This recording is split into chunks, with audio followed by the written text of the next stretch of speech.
Welcome to the Golden Ratio Podcast. I am Jen, GR Mom, joined as always by GR Dad. Yes, hello. Nice to be in the same room with you again, GR Dad. Yes, I think it's nice. I think it's nice too. That's good. I am glad that we're doing this. Yes. The cocktail of the week this week is the Witty Comeback. It's a pretty good name, right? It's pretty good. Give me 8 to 10 hours and I can figure it out. This is a similar cocktail to the Getaway, which was one of our first cocktails of the week, I think.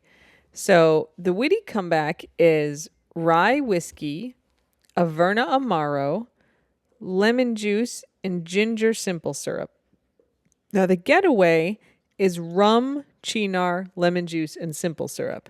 Getaway is still the awesomer. The Getaway is great. So, I mean, almost all these ingredients are different, but so it uses rye instead of a black rum. It uses Averna Amaro, but if you look for if I don't have any Averna Amaro, what can I substitute with? Chinar would be a suggestion for that. So it's a kind of bitter aperitif-y thing. Mm-hmm. Lemon juice, and then this has ginger simple syrup instead of regular, but it shows kind of the play on you kind of swap out syrups and you swap out spirits and you know, there's a lot of interchangeable things and you can make a bunch of different cocktails. Yeah, and the name is excellent. The name is often a big part of an appeal of a drink. I mean, the drink's got to be good too, solid, but... You could make this with Malort instead of the Averna Amaro. I'd cut it in half, though. Malort. Mm-hmm. Malort. Did we have a discussion about this on air? Many times. I drank it. We don't have any more Malort. We talked about that a couple of weeks ago. It's gone. The next time I go to Chicago, I will pick up a bottle. I mean, I could have one shipped, I'm sure, but... Can't get it on a plane, though. No. You'd have to drive it back. I mean, I could check it, I guess. I don't check bags, but I was going to say, you don't check No, bags. I'd ship it for sure. Not even for Malort. Then why not just order it online? It's a good point. Saves you one trip. All right, well, anyway, that's the Witty Comeback. Rye whiskey, Amaro, lemon juice, ginger simple syrup. Ginger simple syrup is really easy to make. Get yourself a nub of ginger from the store and then just put it in a blender, whatever size, with a cup of sugar and a cup of water. Blend it all up and then simmer it for 10 minutes on the stove and put it through a nut milk bag to drain out the ginger, and you got ginger simple syrup. I use it all the time. I use it in margaritas. Makes a really great ginger margarita delish. Yeah. I make a ginger pineapple mojito. So you crush up 5 chunks of pineapple with some mint leaves and some lime juice. Use pineapple rum and ginger syrup. It's so good. That's a dangerous drink. That's where I'm this is delish. I'm going to have a second one. This was extremely delish. I'm going to have a third one. This is extremely delish. I cannot get off the couch. I can't get up anymore. Yeah. I mean, but it's really good. A lot of people use ginger ale in drinks, but you're going to the actual ginger, which is a much more subtle flavor and much less sweetened. It's less sweetened. It's zippier. This doesn't have any fizzy stuff in it, right? So it's good. Right. You get the That's ginger right. without, yeah. That's true. I feel bad for ginger. It's an ugly little nub, but it tastes really good. But it looks bad. It is ugly. That's it looks true. like it fell off something else in the fridge. What was this on? Is this out of a pot? Is it dirt from a plant? What is it? Poor ginger. It is a root, yeah. Poor little ginger. Yeah, potatoes are roots. They look model-like compared to ginger. That's true. They're all nice and smooth. Yeah. All right. Time for Administrative Corner and go. I love Administrative Corner. Let's spend all our time. Let's call the whole thing Administrative Corner. If we called the whole podcast Administrative Corner, I'd be so happy. Okay. All right. Now we're renaming the podcast Administrative Corner instead of the Golden Ratio Podcast. The best day ever. Maybe it could be our side podcast. Jen Colesla has 2 chocolate cakes and then Sidecar. We can have the Golden Ratio Podcast and then Administrative Corner. Yes. Yeah. I'm fine. I think maybe we should just keep it all together. I'm fine. Okay. I didn't really think this through. So the big Administrative Corner item is you've got a day and a half to get your Hopper plushies orders in, which may not seem like you're running out of time for you guys, but it's not much time for me and Ingo because we have to place individually 110 plushie orders because on Twitter, one person emailed me and said, I would like to fund anonymously plushies for 4 people who cannot afford it. And I was like, this is a lovely offer. I'm going to put up a Google form. And I bet when I tell people that someone has volunteered to do this, other people are going to want to do it too. And that is what happened. Boy, were you right. Boy, was I right, as always. So we got but dozens of people came in, and some sponsored a plushie, and some sponsored 10 plushies, and they sent the money to the Golden Ratio Foundation, and I kept meticulous notes. And we ended up with enough money to pay for 110 plushies. And we had like 330 people who were like, I would really like a plushie and I can't afford one. And they all wrote lovely little notes in there. And so today I picked 110 people, actually 112, because somebody else was like, hey, wait, I'll give a couple too. So I picked a couple more. So tomorrow, GR Dad and I have to sit down and type in, just place one order after another for 110 plushies. So they get sent directly. We don't want to be storing 110 plushies and then have to redistribute them for double postage. I emailed the people at Makeship who are making the plushies, and I was like, hey, we've got this really beautiful thing happening. Is there a discount code so we can make this people's money go further? Is there a way I could send you a spreadsheet of addresses? And they're like, well, you can just order a crate and ship them out. And I was like, absolutely not. No. Because a lot of them are international, right? They will ship anywhere, but I'm not taking boxes of plushies to ship overseas, and go to the post office and deal with that nonsense. We'll flood the post office again with little plastic but these green are so bags. big, right? Can you imagine 110 boxes? But it also just makes no sense. They're going to send them. Yeah. They might as well send them direct to pallet. the people who want them instead of send them to us, and then we have to send them again. Yeah. That's silly. Those poor plushies will be in transit for so long. So we're going to individually place the order, so your plushies will come directly to you if I sent you a DM. So anyway, it was just a beautiful thing, right? That people were just stepping up and offering to People are so buy a present. good. People are just looking for excuses on how to be good. I was thinking, as I was sending out these notes, right? Because it's I had people give me their Twitter handle, and then I sent them DMs today. So I sent 110 DMs today to people hey, good news, you're getting half a plushie from an anonymous donor. And so I'd get to see all the previous exchanges I had with these people. Some of the handles I recognize, but most of them I didn't. And some of it's people who are hey, if you need any help with the 2020 Golden Ratio commencement, let me know. I'm happy to do stuff. Or, all these little lovely notes that people had sent me. And then I'm hey, here, we're we're sending you this thing. And I was this is going to make us look really good, you and me look really good. But all we're doing is the administrative part. We're just not the middle people, yeah.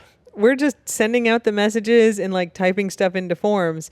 But I was it's kind of hilarious. It's the community is an important part of the Golden Ratio, and this really is a community thing. And we get credit for doing this nice thing, except all we're doing is typing stuff into forms, putting up forms, typing stuff into other forms. Yeah, we're just allowing people to be good. There's sort of angelic people out there doing this anonymously, which is kind of sort of the highest way of doing good, right? They don't get any credit for this. And they could be make sure you put my name on the package. But nobody did that. No, it's really lovely. So that's Administrative Corner. If you want to buy a Hopper plushie, they're $27 plus shipping. Again, we don't really make, I guess we'll make a little bit of money on these. A lot of them have sold, but it's, we get a tiny percent. So just buy one if you want one. If I order one, we'll make a lot of money. How many have you ordered already? I'm not telling. And I've probably lost track. That's okay. It'll be a surprise. I was expecting them to show up by now, but I guess not. Nope, December. Well, maybe I didn't order any. It's been a long time. I can't really remember. I definitely ordered some. All right, on to dog updates. Let's see. Let's start with Remy, because there's kind of no update is the update. I actually got a text from the vet. She's like, I check several times a day. The results aren't in because they're going to take 2 to 4 weeks, and it's been a week and a half. I'm pretty irritated with this whole timeline where this is fast moving aggressive stuff if it's actually what they think it is, and it takes 4 weeks to get a biopsy result by which bad things have happened to me. The prognosis with no treatment, and we've caught it early, but whatever. We haven't talked about this with Remy. Just if you look up on the internet, what's the prognosis for dogs with lymphoma? Generally, it's about 2 months. And so if you're spending like 4 weeks of that just waiting for one test, like plus we found it, we did the needle aspirate, then we did the biopsy and we got the first set of results and this, like we're spending 6 or 7 weeks in testing, which is almost the entirety of like the average lifespan. Yeah. Remy's doing fine though. He's unfortunately still has his cone on because he's rambunctious. I mean, he's feeling great. He just wants to chomp with Nacho. Yeah. And so the cone protects both of them a little bit from themselves. Yeah, and Remy still has staples in his neck where he opened up his incision. So those kind of went in a week after the surgery, and then they had to stay in for 2 weeks. So he's still supposed to have them in until Sunday. I may try to get him out on Friday, take him up to the vet. But the poor guy's been in a cone, and he's so itchy, and he destroyed a cone. And then we get another cone. You can follow it on the snaps where it gets more and more folded back and it has like tooth marks in the Wobbly. end. And he managed to like completely, like it's like a broken umbrella around his neck. Yeah. So he's cone free right now. We're in very, like almost touching him. Now he goes touching him. Touching him. Hopefully Friday they'll be like, yes, it's fine. You can take these staples out. So that's the Remy update. No biopsy or treatment or any of that yet. We're just waiting. So that's that. So the main update this week is on Hopper T-Dog. We have the best pool situation that a person can have. Our neighbors have a pool. Yeah, we don't have a swimming pool. We do not have a swimming pool. Which is good because it's cheaper and easier not to have one. It'd be a lot of work. Our neighbors have a pool. Our new neighbors who moved in next door to us. And they're down here, for kind of a few weeks, sometimes a month at a time, but this is their second house for sure. And we really like them and we've become very friendly with them. And, if stuff's going on, I text them like, hey, like this thing's going on at your house. Is that cool? Or they're like, hey, could you do this thing? So, we're kind of like the local people who are here all the time. And they're like, we would really appreciate it if you would use our pool while we're gone, because then people will think that, there's people here all the time. If anything's going wrong, you guys can let us know. But like for real, it would be a great favor to us if you would use the pool. And please have Venkman go over and chase the pigeons away. Yep. They're like, it gets cleaned whether anybody's using it or not, so you may as well use it. And also, it would be a good favor to us. So we don't have to do anything. We just have to go swim in the pool. What a weird thing to ask us like it's a favor. It's great. So we've been going over most days, often at night, and it's got like cool rainbow like lights at night, but sometimes during the day to swim in their pool. And on Saturday, I got back from Maryland and I was like, we should take Hopper into the pool. We don't bring all the dogs over there because we don't want to clog their pool up with floof. But occasionally we'll bring a dog over. And I was like, we should bring Hopper into the pool and she can just kind of sit there and hang out and it'll be really relaxing. Great. But Hopper can't walk that far. She gets really tired, like walking out of the elevator to like do her business and walking back in. She pants for a long time. So I was like, there's no way she can walk over to the neighbor's house. So we're going to get the cheese wagon for those of you who've been with us for a while and remember Manchego. Or if you don't remember, so we had Manchego, who is a hospice case, who came to us, and he couldn't really walk. Like, if you stood him up, he could kind of totter around, but he really couldn't stand up by himself, and he couldn't walk very far. So we had already had a wagon, but the wagon didn't fit in the elevator, so we bought a new wagon. Slightly smaller. I measured the elevator, and then I measured, I was like checking the wagon such dimensions. A perfect fit. It's so good. It's perfect. So we had this little wagon, and when he needed to go out, we would just pick him up and put him in the wagon, put the wagon in the elevator, bring it down, wheel him out to the front yard, and then stand him up, and he'd do his business, and then we'd reverse the process to bring him upstairs. He was also a diabetic like Remy. He was blind, but he was a really old man with just lots of problems. So we called it the cheese wagon for Manchego. And after he died, we had him probably 3 months. After he died, we, of course, kept the wagon, and it was storing coconuts for a while. And I was like, it's time to redeploy the cheese wagon for hops. It's a good wagon. It's got those rubber tires. It's easy like, to I steer. think Gorilla Cart is the brand. We highly recommend. We have 2 of them. You can take the individual side panels off individually. Yep. You know, you don't have to fold them down. You just take them off completely. Yep. They're pretty good, versatile. Yeah, really sturdy. We use them for all sorts of stuff, wheeling plants around, wheeling the trash cans around. We've got a big one and then the smaller one. And they're great for, dogs too. So we get the cheese wagon out, and it had all 4 sides on. With Manchego, we had one of the sides off all the times because it was easier to just put him in and out without having to lift him up. Do you think Brody wants to go out, or do you think he wants second dinner? He's just shown up here. I just saw lightning. Oh, okay, lightning. Maybe the third option. Yeah. So we get the cheese wagon out. We bring Hopper down. We put Hopper in the cheese wagon, and it's got all the sides on. It's got a little bed in it. And I start wheeling her out the driveway, onto the street, into the neighbor's driveway. And she was laying down for a while, and then she was sort of sitting up and looking around. And as we're going through the neighbor's driveway, she has an instant where she's like, I'm getting out of this car. I'm now done. In like 1 second, went from sitting and looking around to standing up and jumping out of the cart, over the side, out of the car. Because her back legs work fine. She just pushed off her back legs like a jump. Nice little leap. Thinking that she had 2 front legs to land on, and she has 1 extremely arthritic front leg to land on. She just completely face planted. All the weight onto that messed up front leg, and that gives way under her, and then face plants. I mean, was laying on her side, just crying in pain. And so I took the side off the cart and kind of picked her up and put her back in the cart. And we put her in the water because I'm like, this isn't going to hurt. Like, all it's going to do is take weight off of this. And she was kind of fine. Like, she swam a couple times to chase the ball. But she mostly, like, walked around the pool. There's, like, a little bubbler fountain thing under the water. And she was like, this thing is my nemesis. And we kind of chomp at it. Like the Rock in the olden days when she was trying to get the Rock. That's right. But mostly she just, like, hung out.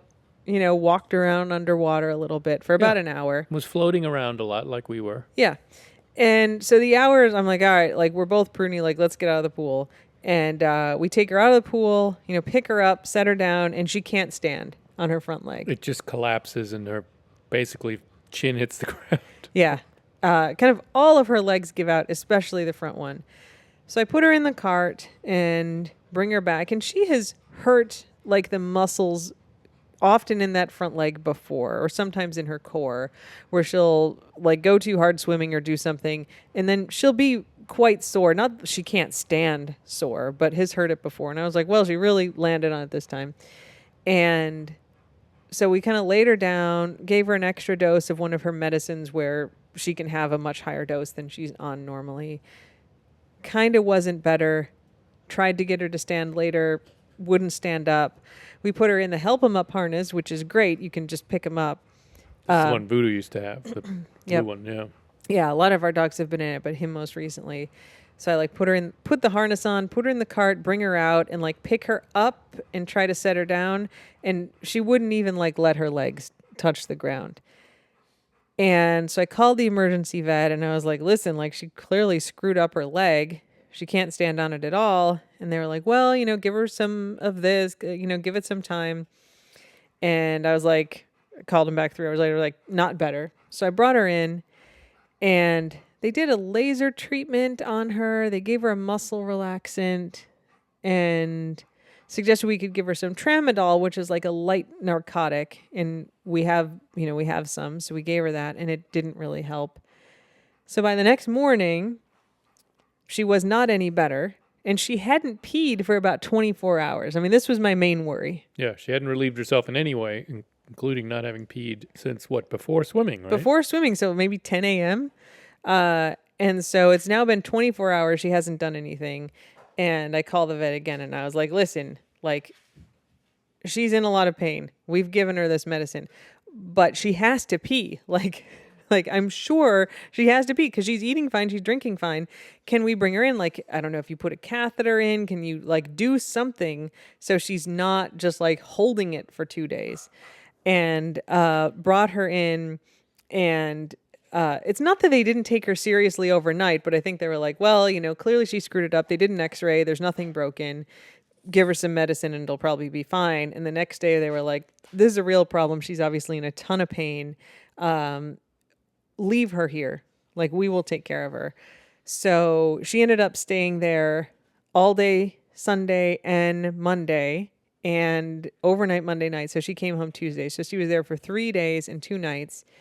And she's doing way better now. So she has a fentanyl patch. So they shave a little square in her side and stick that on there.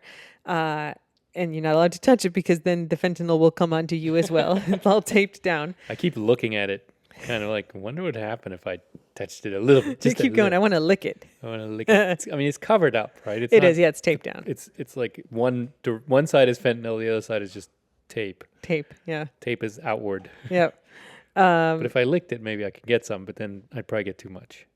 Yeah, you don't need that in your life. I don't know if any fentanyl is good fentanyl. No. I mean, it's helping hops a lot. So that will stay on until Friday. And then when it comes off, if she's still having pain, they'll give her a second one. She's also on a muscle relaxant 3 times a day. And she's doing way better. So I visited her on Sunday and...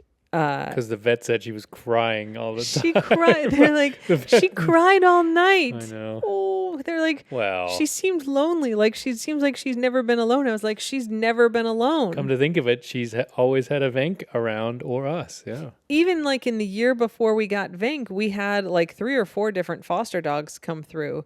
So She wasn't even alone then. No. She's pretty much always had yeah. Yeah. So she's just not used to being alone, and then she was all alone in her cage. So the vet's like, there were like dogs in other cages though around her.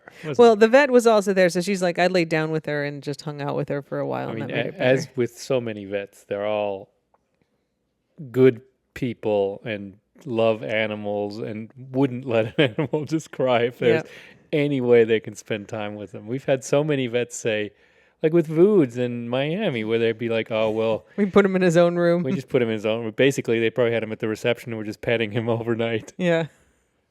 So anyway, so I went and saw her on Sunday, and she was moving around a little bit, but she had to have a sling, and she couldn't really put any weight on it. But by... when was it? Oh, that was Monday. So Sunday we dropped her off. Monday I went in to visit her, and then Tuesday she got to come home. So we're still trying to keep her really calm, but she is trying to like walk from room to room or like walk to get some water, and she's doing okay. She wants to go in the water when she's outside now. Oh yeah. I mean, she bolts for the water. In a very slow motion bolting way. Yeah. But yes. And we're like, no, and stop that. Stop, and it's just the fentanyl talking. It's just the fentanyl. Yeah. But anyway, so she's doing better, but that was quite a scare. Yeah. I mean, the good thing was that she never lost her appetite, which is a big That's deal. a good thing for you. I mean, it's a good sign. If she loses her appetite, I really worry. I mean, for you, the eating is the most important. Oh, when we had the dogs with the kidney failures and who were getting sick, where we had to hand feed them and try to get food in them. Oh, the thought of a dog starving is just the worst for me. Mm-hmm. It's so, I don't know why, but it just seems like that's terrible. No. So anyway, that's the Hopper Tea update. She's doing better. She's getting better every day. Yeah, but she's not swimming yet because of the fentanyl. That's right. She's got this patch on. Yeah. So that's that. Everybody else is pretty much fine. You said you wanted to bitch about Nacho, and there is so much to bitch about. Is there anything specific? No. He's just still got that insane puppy energy.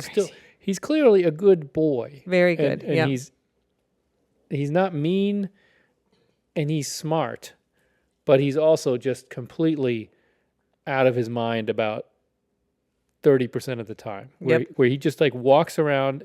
You can tell there's nobody home behind his eyes. He's just kind of like, what? I could chew. What can I do? Is there a shoe to pick up? So outdoors, he's now discovered that there are teeny little lizards everywhere. Yep. Means in every tree, bush, rock. Yep. And so he just kind of scurries from rock to rock. He has no chance of catching these things. I mean, they just go into a crack. But he scurries from rock to rock, and if you have him on the leash, that means he wraps himself around trees. If you take him off the leash, he runs and jumps in the water. He loves jumping on top of the fish now, or on top of the guac. Yep. So he's having a great time, but man, is he hard. He's kind of a pain in the ass. Hard to be around. Yeah. But Vink is fine. Guac is great. Brody's doing good. So. Yeah. No, it's good to have just one crisis at a time. Yeah. So that's that. Yeah. Okay, that's it for dog updates. I do have one item under ramblings. I haven't talked to you about this story yet, but it really amused me. So this is from this week. The headline from CNN Travel is Southwest Airlines passenger airdrops nude photos to other flyers. Oh, this is hilarious. I gotta say, I airdrop pictures of the dogs to any random people. Like if I'm getting ready to, like, I'm going to text this picture to Ingo when I'm traveling. You got to explain this for non-Apple iPhone users and maybe even iPhone users who don't know what this is.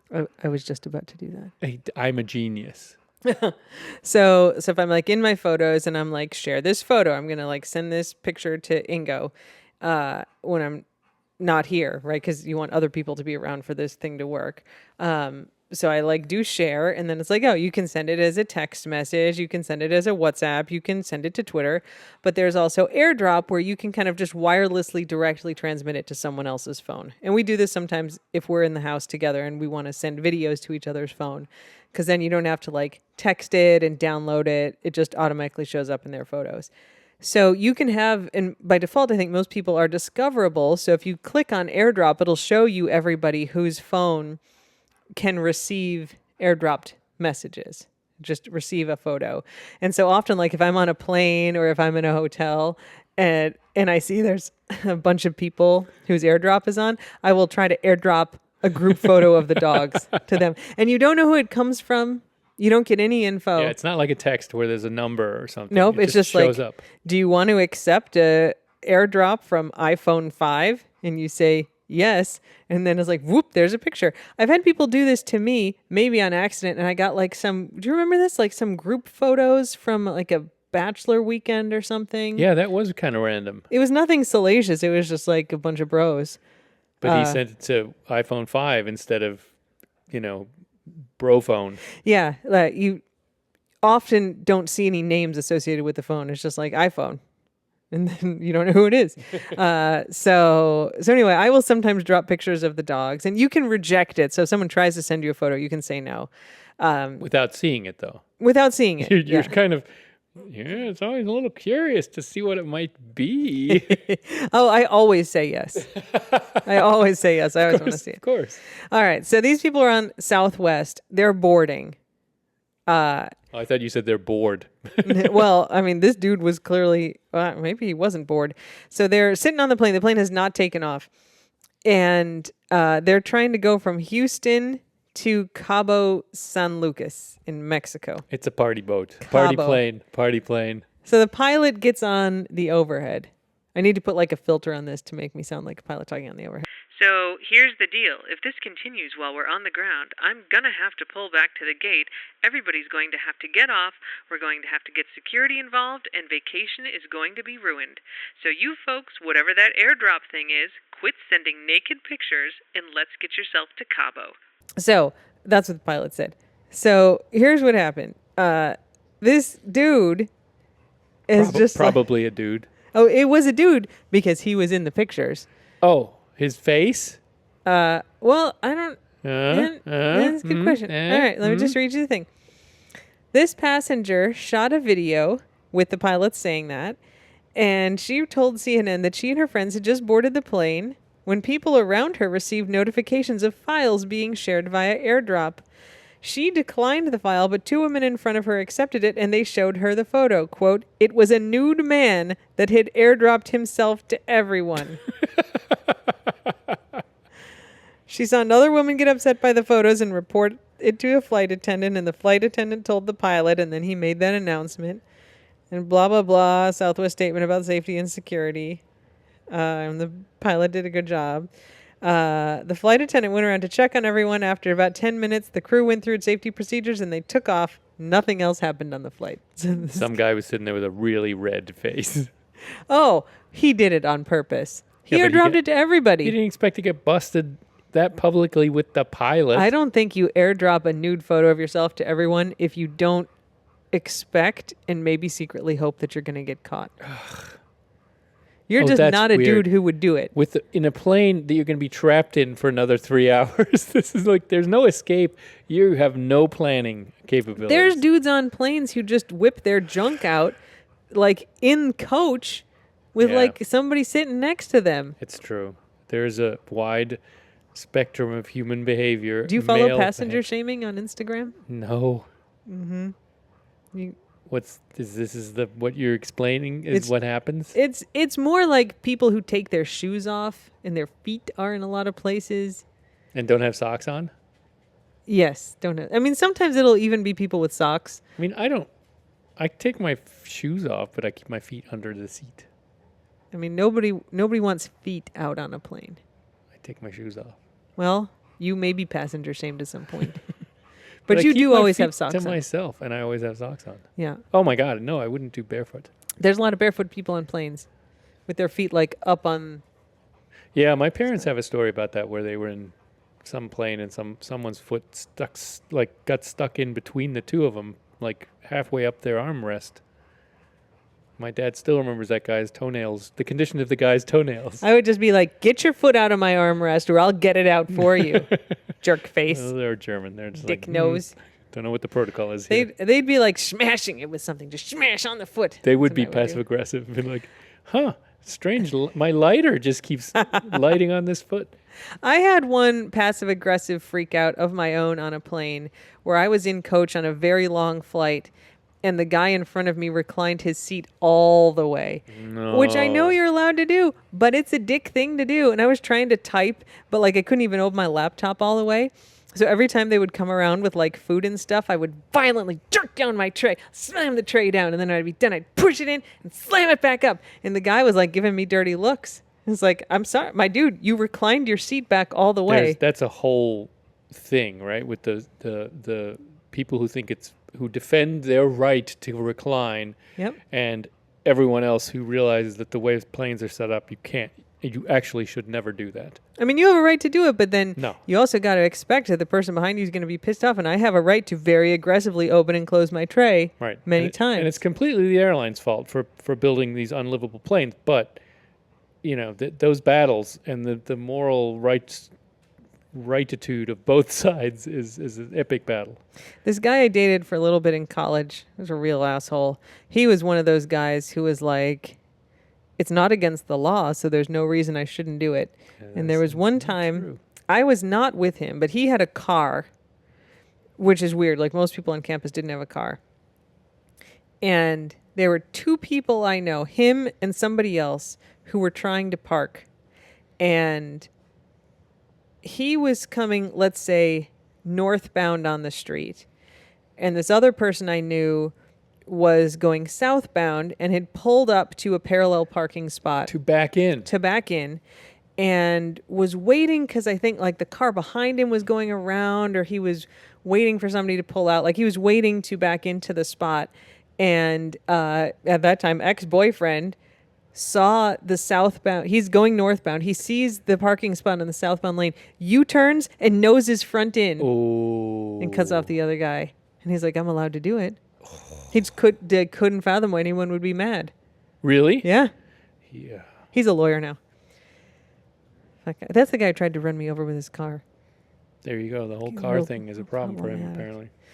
You know what? I don't think the car was the origin of his problem. It was just a thing he had to... No, it's an extension of him. Perpetrate it. All right. Time for Taste of the Keys. Former flight nurse arrested... Wait, are we doing ramblings? Yeah, I'm sorry. Do you have ramblings? Yes, I just wanted to say... I'm very sorry. I want to say you were right about something. I mean, I know, but tell me what it is. Mud. You put the straw down, and it's like it fixed almost all the dirt problems, and grass Let's seems tell to be everybody growing. all about my brilliant idea. Yeah, you tell. I came late to your brilliant idea. I was told to bring stuff from Maryland. So no straw in the keys, apparently. No, there was none. I checked. So yes, we talked about this. There was a lot of dirt in the front yard, and then the dogs were bringing the dirt in everywhere. It was dirt that I spread. I mean, in your defense, this wasn't just heaven sent. I made it. You flung the dirt around the front yard. I made it. And so, yes, in my frustration, I had 5, it turned out exactly the right number, 5 like 25-foot long, 4-foot wide rolls of straw. Mini bales, I call them. Mini bales. Inga was in Maryland and they didn't have any in the Keys. So I had them sent to the Maryland house and I was like, you will drive these back down with you. And I planted grass seed and I rolled out the straw mats and Inga was like, you are so angry about this dirt. Whatever you want to do is fine, but I am worried that the grass will die underneath these mats. And actually what's happened is we've got fresh little grasses sprouting up under the mats. There's no dirt in the house anymore. Genius. Dogs love rolling in the straw. Straw is magic. But they're not dragging the straw in because it's got like a little woven net on it to hold it in place. It's all, and the birds aren't taking it all. It doesn't blow away. Mm-hmm. Genius. It's great. Genius. It's worked perfectly. I think there's a little grass growing even. I checked in there. You said that. I went and checked. Definitely baby grass is in there. Yeah. Are you watering it in the morning? There's been a run of rain or damp nights, with some rain. So I water it when it's drying out. Yeah. Nice. Yeah. So you were right, and you may have geniused our front yard into it's going to look like a golf course out there when we remove those nets. I mean, I am a genius. That's the other thing. It'll be easy to take the straw away. You just roll up the mats. You don't have to rake the straw away and hope that pigeons take it for their nests or whatever. We can do whatever we want with it. Yeah. It's great. Oh, thank you. That was a great addition to Rambling. Well, there you go. You can't. I'm not letting you just go to anonymous stories if I can admit my wrongness and emphasize your rightness. Let's just celebrate my rightness. Yeah. Again. Okay. Sure. Are we ready for Taste of the Keys now? Yeah. Okay. Taste of the Keys. Former flight nurse arrested in drug case. A former Monroe County Fire Rescue Chief flight nurse for the Trauma Star helicopter program has been arrested for stealing narcotics. Now, I know I've talked about this before, but just in case you missed it, we don't have any good hospitals here in the Keys. So if you... And they admit it. They know it. So if you break a leg, if you have a heart attack, anything more than some scratches or a fish hook stuck in you, they airlift you to Miami to a proper hospital there. And if you're a resident of the Keys, that's free. So they'll try to bill your insurance, but you never get a bill for being helicoptered up to Miami. It's like a benefit that you get as a resident of the Keys. If you are a tourist, you do not get this benefit. But we who live here... Don't get hurt if you're a tourist. Don't get hurt bad. Actually, don't get hurt. I had the sea urchin incident, our first trip to the Keys, and it was some lacking medical care. Lacking any sense of urgency by anyone involved, actually. There was that one nurse who was really helpful. Doctor was a fucking idiot and was maybe drunk. He may be drunk. Yeah. He may have been drunk. Don't really get hurt in the Keys. But if you live here, they're like, yeah, you don't have to stay here. We'll fly you up to Miami for free. So that's the Trauma Star. It flies back and forth over our house. Because some people, when they move down here, like, why does that helicopter fly over our houses all the time? There's so much water and there's a very narrow strip of land. And of course the helicopter has to fly over land. So if there's a problem, it can land on something. It's not just over the Atlantic. Yeah, it's one of those fast ones, the wheels retract. Real and fast, it's a fast, big helicopter. Yeah. So it gets loud. And before I knew what it was, I was like, wow, that's low and fast. What's going on? Right. It's not military. Right. Yeah. Yeah. If you complain about the Trauma Store being loud on Nextdoor, what you get is 50 people talking about how their lives were saved after a car crash or whatever. It'd be like saying the ambulance is really loud. Yeah. And our neighbor, 3 doors down across the street, flies the helicopter. I mean, he's one of the pilots. Maybe he's... No, he's the pilot. Oh, he knows this nurse. I've talked to him about this case. Oh, boy. When he had COVID for a really long time, and so I would see him out in his front yard. He was trying to rehab himself. He was walking a lot. He had a really hard time. I mean, he couldn't walk to the end of the block and back. He was sick for 2 months. But I'd see him watering his plants when he'd be I just have to get outside because all I do is sit in the bed all day. And in one of our chat sessions, he was telling me this story, but this was 2 months ago. Oh, wow. So anyway, all right. So flight nurse, right? So there's a pilot and then there's a couple nurses. If, by the way, you're a nurse and you want to live in the Keys, they are always hiring nurses for the Trauma Star. So if you want to be a flight nurse, there are positions open. The arrest is the result of an investigation conducted by Monroe County Sheriff's Office Criminal Investigations Unit. Linda Rusanowski, 56, was charged with 2 counts of grand theft of a controlled substance, 2 counts of obtaining a controlled substance by fraud, and 2 counts of official misconduct. Quote, I was deeply troubled to learn of this situation, but I can assure you that I will take whatever actions are necessary to ensure TraumaStar continues its critical life-saving operations, says Sheriff Rick Ramsey. Because the sheriff office either operates it or partners with it. Yep. Right? Monroe County Fire Rescue alerted the sheriff's office in July of missing narcotics and discrepancies in their controlled substance logs. You guys, they log the narcotics. You can't just like, oh, I wonder what happened to that fentanyl patch. The sheriff's office investigation showed Rusanowski stole morphine in Versed and then altered or falsified records in an attempt to conceal the thefts. She admitted to stealing the drugs. Oh. Now, listen, Linda, it's Shut the Fuck Up Friday. What you did was wrong, but did you have a lawyer when you admitted to stealing the drugs? Could have. Shut the fuck up. Get a lawyer. The TraumaStar program is a partnership between the Sheriff's Office Fire Rescue and the Monroe County Board of County Commissioners. The Sheriff's Office staffs the pilots, while the flight nurses and flight paramedics are staffed by Fire Rescue. The investigation is ongoing, so it seems like Linda was not taken to jail yet. Maybe she's not a flight risk.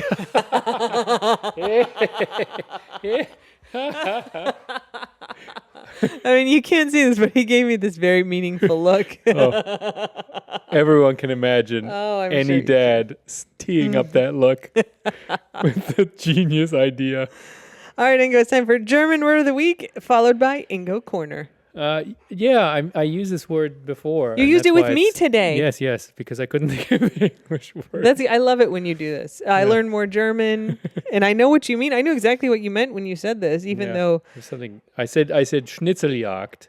So Schnitzel like Wiener Schnitzel, and Jagd is like Jägermeister, meaning hunt. Yes, but it's not like Wiener Schnitzel. It just happens to be that word, but it's like a scavenger hunt. Mm-hmm. And I sort of looked it up a little bit. Schnitzeljagd probably is a modification of the older word Schnipseljagd, which is Papierschnipsel is like slips of paper. So if you do a scavenger hunt, it's like one piece of paper, one clue, right, is often a piece of paper. So you're looking for these schnipsel of paper, the small pieces of paper. Interesting. Or wood chips was also schnipsel, but I don't know that that's actually a clue. But, you know, it's the game where you go from, I don't know there might be other words for scavenger hunt in different countries since we're international. But it's, you know, where you leave clues and it's often kids, but grown-ups play it too, where you have to, you go from station to station or clue to clue, right? And but it certainly is a popular game at children's birthday parties in Germany, Schnitzeljagd, where you send the kids all around the house, you know, and then the candy's in the basement or something. You all can refer to previous episodes to hear me talk about the scavenger hunt at the University of Chicago. Well, that's just taking it to it's just extreme. Yep. It's in a previous episode. We don't need to talk certainly has nothing to do with Wiener Schnitzels. Definitely. I mean, Wiener Schnitzel was probably on the list at one point, but yes. Elephant was on the list. Yeah, live elephant. Get an elephant. Live elephant, not a stuffed one. Live elephant. Somebody got it. Ridiculous. I'm glad it wasn't like build a thermonuclear reactor.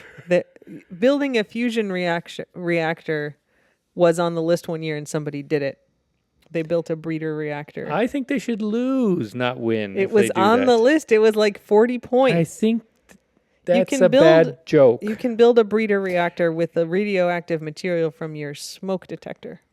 That's a bad It joke. wasn't a joke. It like produced energy. No one should be building breeder reactors. Literally, that's what we do at the University of Chicago. We build kind of unstable nuclear devices in inappropriate places. Bring the end of the world, perhaps, if you make them big enough. We had a shirt All the undergrads had a shirt that had a mushroom cloud on it, and it said the University of Chicago, where the end of the world began. Because of Fermilab. Because the first controlled nuclear reaction conducted by Enrico Fermi was under the stands of the football field at the time. There's a little monument there now.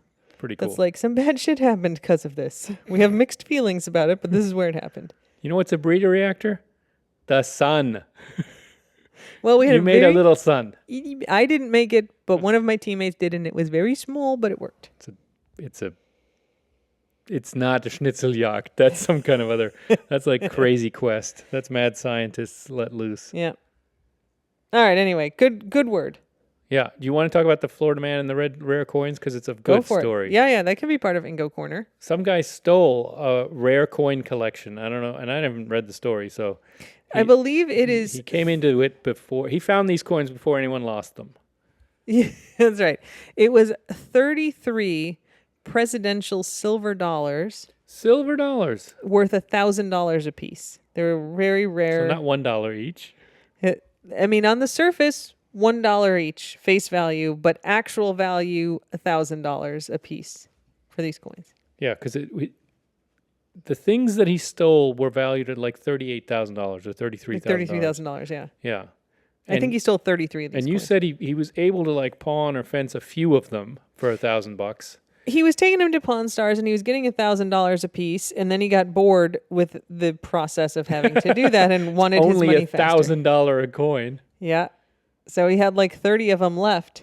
So he went to a Coinstar machine and stuck them in there and got $32. No, like $29. $29. They took a fee. It was they took a fee, and then they had coins worth $29,000, and he had $29 in cash. And the coins went into the system. Like, they were not able to retrieve them and get them back to the owner. Get out. I saw an interview because I was like, did they figure out like which one it was? No, the owner didn't get them back. They're just so somewhere there are 29 rare collector's silver dollars floating around, just in ready to be recollected. Yeah. This guy's like, that's sort of where I had all my money, my kind of savings, my nest egg was these coins, and this guy stole them from me, and you can't insure them. You can't insure rare coins. Right. So he's like, I get nothing. I'm just absolutely out that. I'm sure this guy will pay restitution for the next $5 a month for the next 50 years. The situation where the thief was able to get these coins is that he was homeless, and this man, the coin owner, felt bad for him and said, you can stay at my business in like the back room. You can sleep there for a while you get back on your feet. So kind of gave him a place to stay. And while he was there, he robbed the place and took the coins. And then stuck them into a Coinstar machine, never to be seen again. Yep. Oh. So wiped out the guy's like little nest egg of stored in rare coins while the guy was giving him a place to live. Oh, that's too bad. Yeah. That guy does not deserve that. Nope. It's very sad. Oh. Anyway, it was a Florida man, but not a Keys man. Right. So I just think that is such a kind of sad story. Ingo, I think it particularly glommed onto this story because for those of you who follow my running account. Oh, yeah, we do have experience. You know that I am an expert at finding dropped change. It's in my profile. My bio is like ultra marathon runner, taking pictures of the Florida Keys, expert finder of dropped change. Because I find a lot of change on my runs. Change that other people run past and don't see, but I find it. So I come home from most runs with at least one crusty penny. Treasure. I actually have a rock tumbler to decrustify the change that I find. This is just like when they find a Spanish galleon. There's all this lump of silver coins. Yeah. They all oxidize together, and then they can break them up in like rock tumblers, and that's what you do with That's what I do. Pennies and quarters and nickels and dimes. So since we've moved down here, Ingo's been like, I need to get a local bank account. I was like, you don't, man. You do not need a local bank account. And he's like, I want to have an account. Except that one time where we were needed one to deposit a check or something, or write a check. One time we did. One time. Ingo really wanted a local bank account. And so finally I was like, I have no opposition to setting up a local bank account, but I do have a request. Wherever it is, they must have a change machine where I can dump my coins in and get dollars back. Because I don't want to use the Coinstar where they take a fee. I want to go to the bank and dump my change in and get the exact, if it's $25 in pennies, I want $25 And back. you don't want to go to Publix where you get a slip of paper and then they'll give you a credit. But they take a fee. A fee or, you get a credit I in the want store. cash. I know. I'm just saying that there are many options with these machines and they usually take a hefty That are fee. bullshit. I need a place with a machine that will give me exactly the amount of money I put in the machine, and that's only a bank. You were very specific in your instructions, and I did a lot of research. And Yes, you did. Not every bank has this. Nope. And the fact that our bank in DC had one, it was kind of inspirational. Love it. So I did find one. And we went in, I don't know, a few weeks ago, and I had all the change that I have found since I started running in the Keys. So that really started when I was doing the Every Road in the Keys in the early pandemic. Like I think I started April of 2020.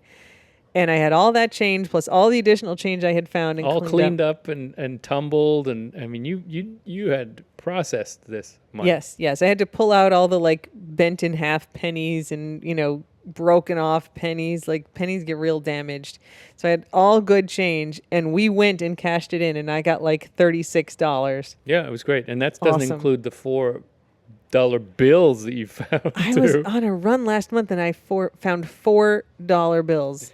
I mean, in the same area, they clearly had somebody had probably broken a 10, and yeah. We can't win the lottery, but you can find $4 bills. $4. I was so excited. I saw one, and then I was like, I got to look around to find more, and there were 4 of them. Wait, was it somewhere where other people might be watching, so you were kind of surreptitious? You were kind of like, looking around. It was on the side of Route 1. This rock, Oh, $1. I got no shame.